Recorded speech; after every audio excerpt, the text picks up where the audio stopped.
selamat siang. Halo, selamat siang juga. Oke, sebelumnya perkenalkan nama saya Yeni Rizkaningsih, biasa dipanggil Yeni. Di sini saya sebagai konselor dari Biro Psikologi ini yang akan menemani Anda dalam proses konseling hari ini selama 1 jam ke depan. Kalau boleh saya tahu, Anda lebih nyaman dipanggil Mas, Pak, Kak, atau dengan sebutan apa ya? Panggil Mas saja, Bu. Oh baik, Mas Zandro. Kalau boleh tahu, aktivitas sehari-hari Mas Zandro biasanya ngapain aja nih? Saya biasanya main game, kerjain tugas kalau ada, terus main sama teman aja sih, Bu. Oh ngerjain tugas ya, kalau begitu berarti sekarang Mas Zandro masih sekolah atau sudah kuliah nih? Udah kuliah, Bu, semester 5. Oke, baik. Kalau begitu, kita langsung saja ya masuk ke tahap awal konselingnya. Sebelum kita mulai proses konselingnya, saya di sini mengucapkan terima kasih banyak karena sudah mempercayai saya sebagai konselor dan meluangkan waktu untuk melakukan konseling pada siang hari ini. Ya, Bu, sama-sama. Nah, di sini selama proses konseling berlangsung, Mas Zandro bisa menceritakan dengan tenang dan tidak perlu khawatir karena semua hal yang Mas Zandro ceritakan akan saya jaga kerahasiaannya. Namun, jika nanti dalam cerita Mas Zandro ada informasi yang menyangkut pihak ketiga, misalnya seperti keluarga, teman, atau Mas Zandronya sendiri berada dalam situasi terancam jiwanya, maka saya akan menginformasikan kepada atasan saya. Baik, Bu. Baiklah, kalau begitu apakah kita bisa mulai konselingnya, Mas Zandro? Bisa, Bu. Jadi bisakah Mas Zandro ceritakan kepada saya alasan Mas Zandro datang untuk melakukan konseling pada siang hari ini? Jadi gini, Bu, saya benar-benar gelisah sedih dengan keadaan keluarga saya ini. Oh, masalah keluarga ya, Mas. Bisa Mas ceritakan masalah keluarga apa yang membuat Mas Zandro gelisah saat ini? Bisa, Bu. Kondisi keluarga saya yang tidak seharmonis keluarga orang lain. Bisa dibilang saya sebenarnya hanya membutuhkan perhatian yang lebih dari kedua orang tua saya. Karena kedua orang tua saya sejak saya SMA sudah bercerai dan sekarang mereka sudah punya pasangan masing-masing. Ayah saya sudah menikah dan ibu saya juga sudah menikah. Oke, baik. Tadi Mas Zandro bilang orang tua Mas Zandro sudah memiliki keluarga sendiri sekarang. Lalu boleh saya tahu Mas Zandro sekarang tinggal dengan siapa? Dengan ibu saya, Bu. Nah, bagaimana perasaan Mas Zandro tinggal dengan ibu? Apakah tidak nyaman tinggal dengan ibu saja? Sebenarnya sih nyaman-nyaman aja, Bu. Oh ya, terus? Cuma saya iri melihat teman-teman saya tinggal bersama dengan kedua orang tua karena mereka sedangkan saya tinggal dengan ibu. Jadi mungkin di sini Mas Zandro ingin seperti teman-teman Mas Zandro yang memiliki keluarga yang harmonis. Mas Zandro juga ingin seperti anak-anak lain yang orang tuanya memperhatikan pertumbuhan anaknya, membimbing anaknya untuk melakukan hal-hal yang positif dan bermanfaat, juga menemani dan menyemangati anaknya ketika banyak masalah yang dihadapi. Betul? Benar, Bu. Saya ingin merasakan perhatian kedua orang tua saya yang seperti orang tua lainnya memperhatikan anak-anaknya. Saya dulu juga sama seperti Mas Zandro yang ingin diperhatikan, ingin dimengerti oleh kedua orang tua, lalu ingin memiliki keluarga yang harmonis juga. Tapi di sini saya berpikir mungkin sayalah letak masalahnya dan saya mencoba untuk lebih terbuka kepada orang tua saya agar mereka bisa melihat pertumbuhan anaknya juga. Dan dari situ saya merasa lebih diperhatikan lagi, Mas Zandro. Tapi saya rasa akan sulit untuk membuka diri kepada orang tua saya, Bu, karena mereka berdua sudah mempunyai keluarga masing-masing. Jadi saya pikir kurang bebas untuk membuka diri. Oh baik, berarti di sini kita mengetahui bahwa Mas Zandro takut akan penolakan orang tua Mas Zandro jika membuka diri kepada mereka, betul? Betul, Bu. Saya menyadari bahwa saya takut ditolak dan itu akan membuat saya merasa tanpa tidak dimengerti oleh mereka. Nah, menurut Mas Zandro, apa hal yang bisa Mas Zandro lakukan untuk mengatasi ketakutan tersebut? Mungkin saya harus mencoba untuk membuka diri kepada orang tua saya dengan cara membuang jauh-jauh pikiran akan penolakan mereka. Saya juga akan mencoba lebih sering mengobrol juga dengan mereka. Mungkin membicarakan hal random gitu, Bu. Betul, kita terkadang kesulitan dengan pikiran kita sendiri yang selalu memikirkan hal yang belum pasti terjadi. Nah, dari sini Mas Zandro bisa melawan rasa takut Mas Zandro dengan mencoba terlebih dahulu. Baik, akan saya coba, Bu. Baiklah, berarti di sini ada dua hal yang menurut Mas Zandro efektif untuk dilakukan. Pertama, mencoba untuk membuka diri dan tidak memikirkan hal yang tidak perlu atau hal yang mungkin membuat Mas Zandro takut. Kedua, Mas Zandro akan sering mengobrol membicarakan hal random dengan kedua orang tua Mas Zandro.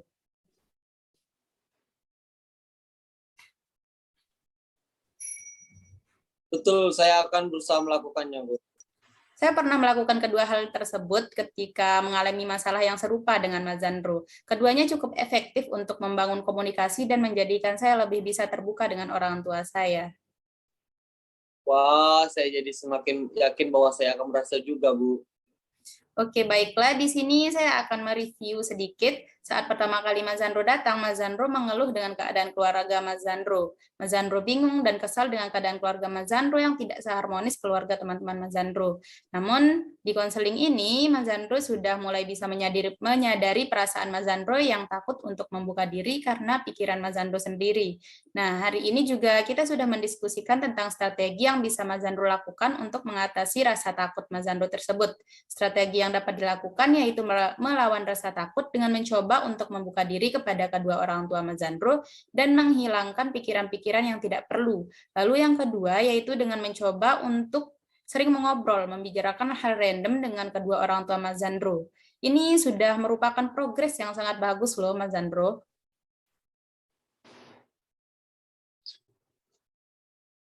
Ya, Bu, terima kasih. Nah, coba sekarang bisakah Mas Zandro menjelaskan apa saja yang sudah Mas Zandro pelajari dari konseling kita selama ini? Selama saya mengikuti konseling ini, saya belajar bahwa masalah yang saya hadapi ini berasal dari diri saya sendiri. Misalnya saya memegang hal-hal yang belum pasti akan terjadi, itu membuat saya takut dan ragu untuk mencoba. Saya juga lebih bisa memahami perasaan saya yang sebenarnya dan lebih bersemangat lagi untuk melakukan perubahan pada diri saya sendiri. Saya merasa lega, Bu. Baik, bagus Mas Zandro. Nah, karena Mas Zandro sudah merasa lega dan menemukan solusi, berarti konseling yang kita lakukan selama kurang lebih 5 minggu ini kita akhiri sampai di sini ya, Mas Zandro. Ya, Bu, terima kasih sudah mau mendengarkan cerita saya dan mengarahkan untuk menemukan solusi mengatasi. Kalau begitu, saya pamit, Bu. Assalamualaikum. Waalaikumsalam.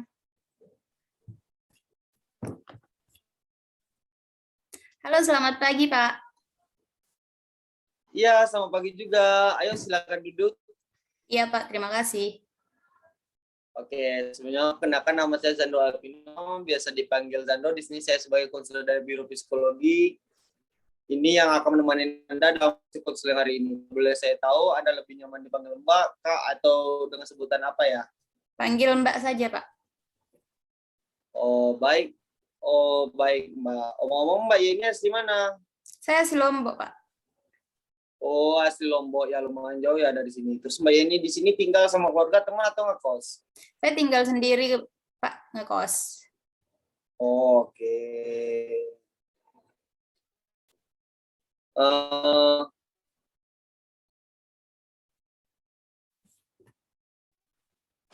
Aktivitas Mbak Yeni kalau boleh tahu apa aja ya? Biasanya nonton drakor, ngerjain tugas lah kalau ada, terus main juga sama teman, Pak. Oh, ngerjain tugas. Kalau begitu Mbak Yeni sekarang sudah kuliah ya? Iya, Pak, sudah kuliah. Saya sudah semester 5. Wah, berarti sudah lumayan lama ya Mbak Yeni tinggal di sini. Iya, Pak. Oke, baik. Mbak Yeni, sebelum kita mulai proses konseling, saya di sini mengucapkan terima kasih karena sudah mempercayakan saya sebagai konselor dan meluangkan waktu untuk melakukan konseling pada hari ini. Iya, Pak, sama-sama.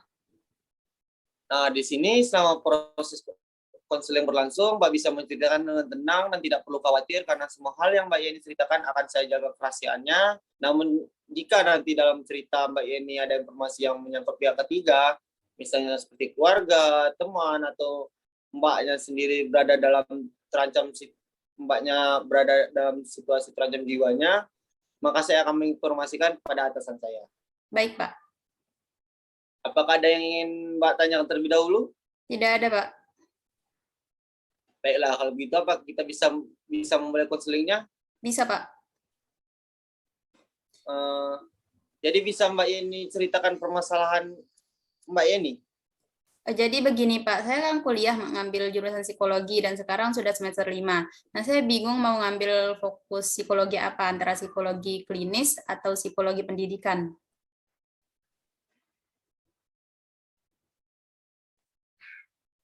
Oh, jadi sekarang Mbak Yeni masih belum bisa menemukan maupun jurusan kemana? Iya, belum Pak. Kalau boleh tahu apa yang membuat Yeni bingung di antara keduanya? Saya ingin mengambil psikologi pendidikan agar lebih fokus gitu Pak pelajarannya, namun di sisi lain saya khawatir untuk masalah pekerjaan di masa depan, karena yang saya tahu prospek kerja psikologi pendidikan lebih terbatas daripada psikologi klinis yang katanya bisa bekerja di berbagai bidang psikologi Pak. Oh ya, terus Mbak? Nah, saya takut jika saya sudah memilih psikologi pendidikan, lalu suatu saat nanti saya ingin bekerja di bidang psikologi lainnya yang tidak bisa diambil oleh lulusan psikologi pendidikan. Jadi kan nanti takutnya saya bekerja tidak sesuai keinginan saya begitu, Pak. Oh, jadi Mbak ini ingin masuk psikologi pendidikan namun masih ragu karena keinginan Mbak ini yang berubah-ubah atau bisa dibilang tidak konsisten begitu. Iya, betul, Pak. Baik. Apakah Mbak ini sudah mencari tahu tentang psikologi pendidikan dan psikologi klinis? Sudah, namun saya hanya mencari prospek kerjanya saja sih, Pak. Oh, Mbak ini sudah mengatakan bahwa Mbak ini lebih condong ke psikologi klinis, tapi Mbak Yeni masih bingung karena takut belum bisa menguasai materi-materi nantinya. Betul Pak, masih bingung sekali. Yang saya dengar katanya psikologi klinis ini sangat sulit untuk dipelajari karena materinya mencakup semua materi peminatan psikologi lainnya juga Pak. Oke, baik. Berarti mungkin di sini Mbak Yeni masih takut tidak akan bisa memahami materi karena mendengar omongan orang yang mengatakan bahwa materi psikologi klinis itu sangat sulit ya. Iya betul Pak. Oh, dulu saya juga pernah mengalami kondisi yang Mbak Yeni alami, di mana saya bingung mau kuliah mana, ambil jurusan apa, sampai-sampai saya sempat bertanya kepada teman, orang tua, dan lain-lain. Sampai pada akhirnya saya memutuskan pilihan dengan jalan saya sendiri. Oh begitu ya Pak. Baik, di sini kita sudah mengetahui bahwa Mbak Yeni lebih ingin ke psikologi klinis, tapi Mbak Yeni masih ragu dengan diri Mbak sendiri. Iya Pak, betul. Saya emang bingung terhadap apa yang saya inginkan ke depannya ingin seperti apa. Menurut Mbak Yeni, hal hal yang bisa hal apa yang bisa Mbak Yeni lakukan untuk mengatasi kebingungan Mbak Yeni tersebut? Mungkin saya harus mencoba explore diri saya terlebih jauh lagi Pak. Betul, kita terkadang kebingungan terhadap yang kita inginkan. Nah, dari Mbak Yeni bisa mengatasi rasa bingung Mbak Yeni alami terlebih dahulu. Dengan Mbak Yeni mengatasi rasa bingung ini, Mbak Yeni akan dapat untuk menentukan pilihan apa yang Mbak Yeni jalani ke depannya. Baik Pak, akan saya coba. Nah, sebelumnya apa yang sudah Mbak Yeni lakukan untuk menghilangkan rasa bingung tersebut? Saya sudah sering meyakinkan diri saya agar tidak kebingungan lagi, namun tetap saja walaupun saya dapat menentukan pilihan, rasa bingung tersebut akan muncul. Lebih tepatnya pilihan saya hanya sementara gitu, Pak. Jadi meyakinkan diri belum sepenuhnya berhasil menghilangkan rasa bingung Mbak Yeni ya. Walaupun begitu, tetapi dengan Mbak Yeni menyadari bahwa meyakinkan diri dapat membuat Mbak Yeni merasa tidak kebingungan dan dapat menentukan pilihan walaupun sifatnya hanya sementara, itu sudah sangat bagus. Banyak orang yang tidak tahu harus melakukan apa untuk mengatasi rasa bingung yang orang lain alami. Ya, Pak, saya juga merasa beruntung karena bisa menentukan pilihan di saat saya merasa kebingungan. Hal-hal yang seperti terkadang akan muncul ketika kita membuat sebuah pilihan, kebingungan itu bisa membuat apa yang kita rencanakan terhambat. Jika kebingungan itu muncul, Mbak Yeni hanya perlu menyingkirkan pikiran tersebut dengan mengingatkan kembali apa tujuan Mbak Yeni untuk menentukan pilihan apa yang Mbak Yeni inginkan. Oke, Pak, saya akan berusaha untuk fokus terhadap tujuan saya. Oke, baiklah. Saya akan menyimpulkan saat pertama kali Mbak Yeni datang ke sini, Mbak Yeni kebingungan jurusan apa yang ingin Mbak Yeni ambil, entah itu psikologi pendidikan atau psikologi klinis. Namun di konseling pertemuan kedua kali ini, Mbak Yeni sudah bisa menyadari hal apa yang membuat Mbak Yeni merasa kebingungan untuk mengambil salah satu jurusan tersebut. Iya, Pak. Nah, sekarang bisa Mbak Yeni menjelaskan apa aja ya Mbak Yeni telah pelajari dari konseling kita kali ini? Selama saya mengikuti konseling ini, saya belajar bahwa masalah yang saya hadapi ini berasal dari diri saya sendiri. Misalnya saja, saya memikirkan hal-hal yang belum pasti akan terjadi. Itu membuat saya takut dan ragu untuk mencoba. Saya juga lebih memahami perasaan saya yang sebenarnya dan lebih bersemangat lagi untuk melakukan perubahan pada diri saya sendiri. Bagus, Mbak Yeni. Jadi di sini akar permasalahan Mbak Yeni adalah bingung untuk menentukan pilihan apa yang ingin Mbak Yeni ke depannya. Begitu ya Mbak Yeni? Iya, Pak, betul. Baiklah, karena Mbak ini sudah merasa lega dan menemukan solusi, berarti konseling yang kita lakukan selama kurang lebih 5 minggu ini kita akhiri sampai di sini ya, Mbak ini. Terima kasih telah mempercayakan penuh terhadap saya. Saya sangat senang Mbak Yeni mau membuka diri dengan saya. Semoga harapan Mbak Yeni bisa tercapai ya, semangat Mbak Yeni. Saya minta maaf jika ada kata-kata atau perilaku saya yang disengaja maupun tidak disengaja yang mungkin menyakiti Mbak Yeni. Semoga kita bisa bertemu di lain waktu dengan situasi yang lebih baik lagi ya Mbak Yeni. Ya Pak, terima kasih juga sudah mau mendengarkan cerita saya dan mengarahkan saya untuk menemukan solusi untuk mengatasinya. Kalau begitu saya pamit ya Pak. Assalamualaikum. Waalaikumsalam. Sampai jumpa Mbak Yeni. Hati-hati di jalan ya. Ya Pak. Assalamualaikum, selamat siang Bu. Waalaikumsalam. Senang berjumpa dengan Anda, silakan duduk. Iya, terima kasih Bu. Senang juga berjumpa dengan Ibu. Bagaimana kabar Mbak hari ini, Mbak Yeni?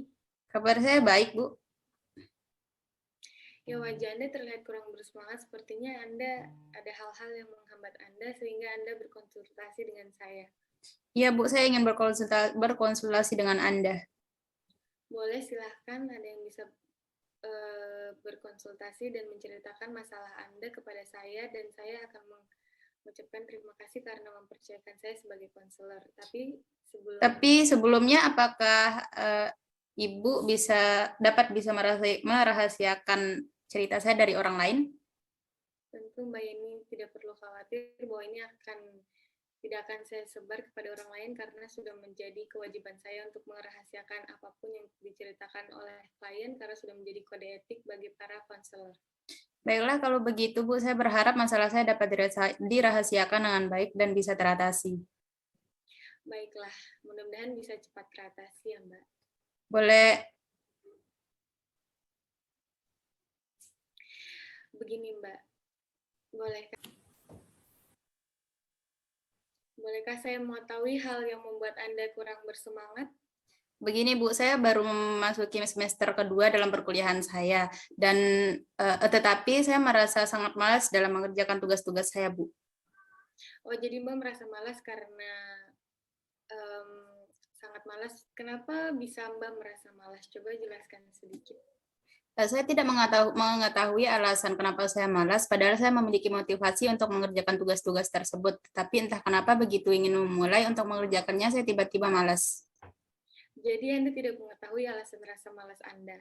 Betul, Bu. Bahkan saya sudah berusaha untuk mengatasi rasa malas tersebut, tetapi tidak berhasil.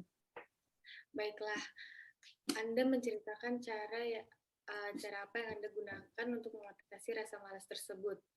Sebenarnya saya sudah berusaha membangun motivasi dengan meyakinkan diri saya bahwa semakin cepat saya mengerjakan tugas, semakin cepat saya bisa bermain sosial media dan menonton drama Korea yang saya sukai, Bu. Oh ya, terus? Sebenarnya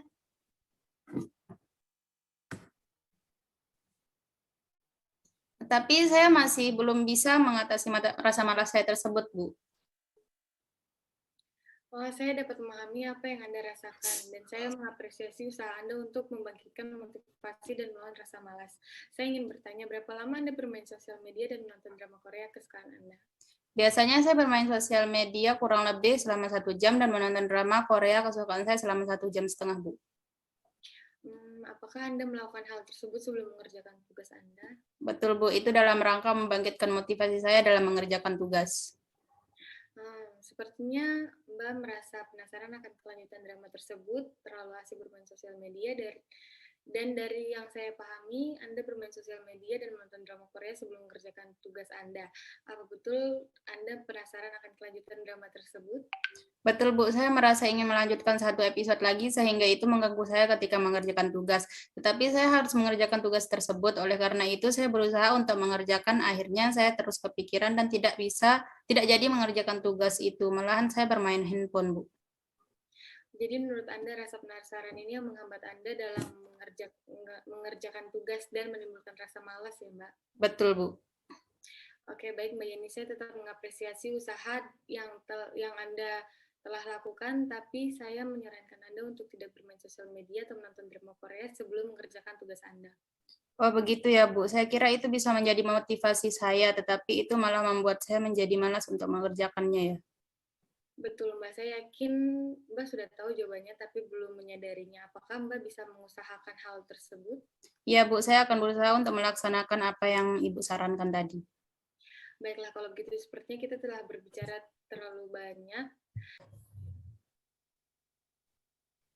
Mungkin kecanduan tersebut sulit untuk dihilangkan karena Anda masih sering bermain sosial media dan menonton drama Korea sehingga motivasi mengerjakan tugas Anda belum baik. Masih sering ya, sepertinya sudah berkurang sih Mbak dari sebelumnya. Maksud saya setidaknya berkurang 1 jam gitu daripada biasanya. Saya tidak merasa bahwa diri saya secandu itu sekarang. Mbak bilang bahwa mungkin tidak secandu itu, tapi Mbak masih sering memainkannya sebelum mengerjakan tugas, bukan? Ah, betul sekali Bu. Saya bingung untuk mengatasinya. Ya, saya kuliah, saya pernah mengalami hal tersebut dan sama dengan Mbak, bisa dibilang saya sering bermain sosial media dengan waktu yang cukup lama karena banyak konten menarik yang saya lihat. Bahkan kadang saya sampai lupa waktu. Selain itu, saya juga menonton film sampai tamat dan sulit berhenti apabila film tersebut belum tamat. Kemudian saya sadar bahwa saya kesulitan untuk mengerjakan tugas saya karena saya kecanduan untuk bermain sosial media. Setiap harinya ditambah lagi dengan banyak film yang semakin seru, saya semakin sulit untuk mengatasinya. Ah, itu yang saya rasakan, perasaan senang ketika melihat media sosial dan rasa penasaran akan alur cerita dalam setiap film membuat saya tak mampu untuk berhenti, Bu. Persis sekali dengan yang Ibu rasakan. Menurut Mbak Yeni, hal apa yang akan dilakukan untuk menghilangkan kecanduan bermain sosial media dan membangkitkan rasa motivasi belajar? Mungkin untuk membangkitkan motivasi belajar, saya harus sering mengingat-ingat perjuangan orang tua saya untuk membiayai kebutuhan kuliah saya. Sedangkan untuk mengatasi kecanduan bermain media sosial dan menonton drama, saya perlu membuat aturan berapa lama saya bermain media sosial dan menonton drama Korea dalam sehari.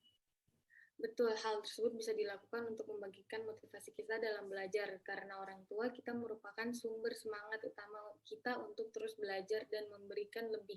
Selain itu, membuat aturan ini akan membatasi lama waktu bermain Mbak. Meskipun terdengar sulit, tapi ketika dijalankan lama-kelamaan akan terasa mudah. Mungkin akan saya coba ya, Bu.